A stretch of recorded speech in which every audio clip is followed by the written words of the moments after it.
Ondan dolayı size teşekkür ediyorum ekip arkadaşlarımıza.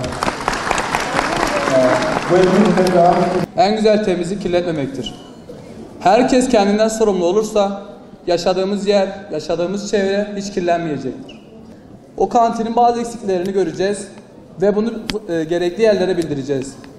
Ben bundan dolayı başta Şahinbey Belediye Başkanı olmak üzere Tahmazoğlu'na çok teşekkür ediyorum. Saygılar. Bütün belediyenin zorluklarını yenmeye çalışıyor. Lütfen bu ülkeye Ömür Namazoğlu'na yardım etsin. Kim var? Gel. Al bakayım.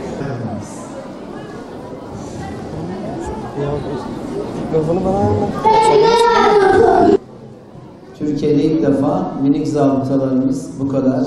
Şu anda 704 tane minik zabıtamız var. Minik demeyelim, genç zabıta diyelim bunlara.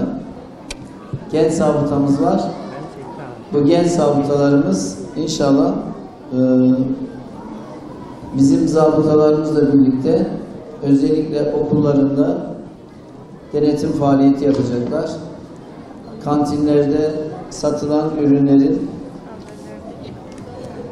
hijyen bakımından, son kullanma tarihi bakımından, fiyatları bakımından denetimlerini yapacaklar. Ayrıca okullarındaki çocukların yerlere çöp atıp atmaması konusunda denetim yapacaklar. Yine bilinçli bir tüketici olacaklar ve arkadaşlarına da bu konuda inşallah bilgilendirecekler.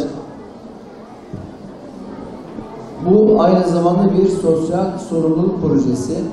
Yeni yetişen neslimizin ne yaptığını bilerek yapması, alışveriş yaparken, sokakta gezerken daha şuurlu, daha bilinçli olması elbette çok önemli. Bu projeye zabıta müdürümüz sağ olsun Hüseyin Bey çok emek verdi. Kendisine de çok teşekkür ediyorum. Bu genç zabıta projesinde görev alan tüm genç zabıtalarımızı kutluyorum. Onlara da tebrik ediyorum. Kendinize şöyle bir alkışlayın.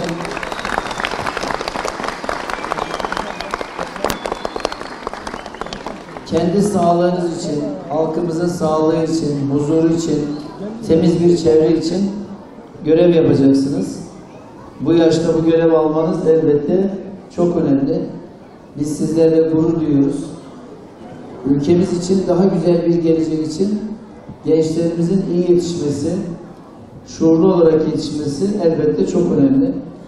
Çünkü Türkiye'nin büyük hedefleri var. 2023, 2053, 2071 hedeflerine hızla ilerlerken inşallah bu 2053 hedeflerini şu anda yanında duran genç zabıtalarımız inşallah gerçekleştirecek.